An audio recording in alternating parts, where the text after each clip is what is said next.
everyone, my name is Tasha and welcome to Heart of Tarts. Today on the show we'll be making a romantic Swan Lake Tart. I decided to stay away from the hearts for a while. I'm in Valentine's Day spirit with my red and white, but I wanted to do something a little bit different. I have my red swans, and you know swans are all cuddly and kissy and just adorable. But anyway, we're going to make our romantic Swan Lake Tart today. Here we go.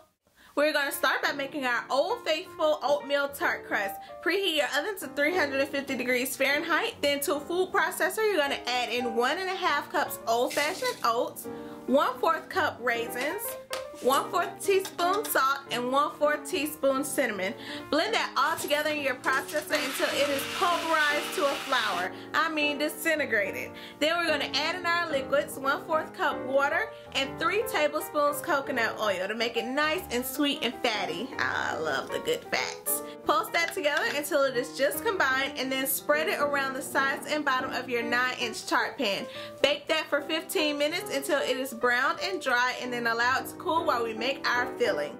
To the food processor again, I'm going to add in 2 whole bananas, peeled of course, 1 avocado. This is how I cut my avocado. I lay it down flat and I take my knife and go around the sides while I hold it on top. Be sure to keep your fingers out the way because you can get hurt cutting an avocado. An avocado is kind of like a relationship. You know, it looks all pretty on the outside and then you open it up and it has little moldy parts on the inside. And just when you think that it's not that bad, you know, you could scrape that out. You pull it all the way apart and it's really moldy. Like deep down, that relationship is rotten on the inside. But like some of you, I didn't let my avocado go because I didn't have another one to use for this recipe. So I just scraped off the moldy part and I'm going to add that to the food processor. Just the good parts, because you know Valentine's Day is special. You can ignore the moldy bits of your relationship for one day.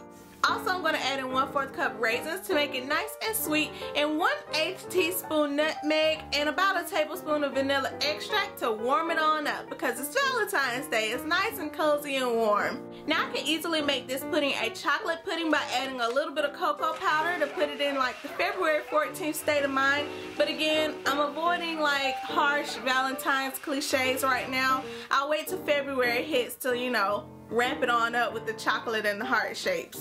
Now for your apple swans, you're going to cut the apple in half, like right underneath the core of the apple. Set that slice aside, and then I'm going to set up 2 guideposts on my cutting board. I did get this from another YouTuber, like Life Hacker or something. I'll put the link down in the description below, along with Chef John's version of apple swans to give you a little bit more assistance. But I use these 2 butter knives to guide me along. You want to cut down on the right side of the core all the way till you get to the knife, and then you want to go in from the side and make a horizontal cut until it meets that first vertical cut that you made, and you should have a piece that slides in and out.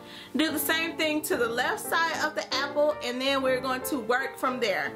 Take the first segment that you have and put it back between your guideposts. Cut parallel to the first cut, vertical down, and then turn it over to the side. And you can cut vertical down again to meet your first cut, which is now horizontal. Do that again and again, and you should have these little swan feathers that kind of fan outward. Now again, do the same thing to the other segment, and you should have these swan feathers that you can place on either side and fan them out, and they look so beautiful and pretty. And like, oh my gosh, is that an apple? Yes, hunty, it is an apple, and it is delicious, and it is so beautiful.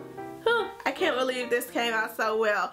Next, to finish off our swan, we're going to go into that whole apple, you know, the big mass core part of the apple we started off with. Remove the stem. I forgot to remove my stem, or I didn't know what I was going to do with it. But right above where the stem is, and that huge chunk in the middle, you're going to cut a little bit on the left side, then cut on the right side, and you're going to cut out a square back and front, and then pop that little square of flesh out. Now with the slice that you set aside from earlier, you're going to lay your knife across the top. You know how it looks like a heart, and right there on the second lump of the heart, you're going to make a diagonal slice. Now go down about 30 degrees from that first cut and make a second cut. That is your swan beak and and neck. Now all you have to do is make a diagonal slice across the back half of the apple and you have your swan neck and head. You can shape it out a little bit more if you so choose. Hopefully you had some apple seeds exposed or that fell out during your cutting process,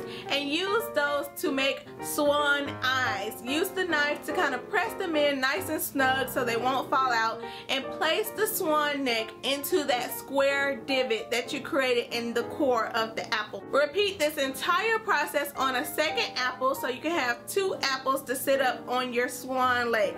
Now you can say this is green, and some lakes are green, especially the ones that, you know, wild animals inhabit, but we don't want it to be green. Plus the avocado is going to oxidize and it's going to look brown. So I'm going to take about 6 ounces of blueberries and spread them throughout my entire tart. I did these by hand. If I had more than 6 ounces of blueberries, like if I bought 2 of those little things, I would have just dumped the blueberries out and, you know, like arranged it, but I didn't have enough to be doing all that. So I did it by hand, made sure they were nice and neat, and you want to cover up the back too. You know, you don't want anybody to go around the back and be like, oh, it's unfinished. No, you want it to be pretty from 360 degrees.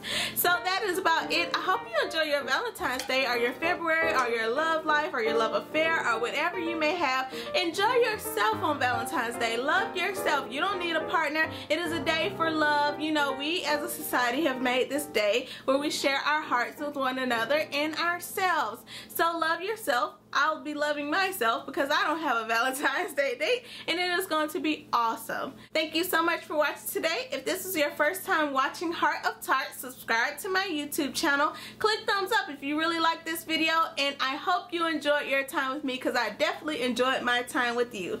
Bye.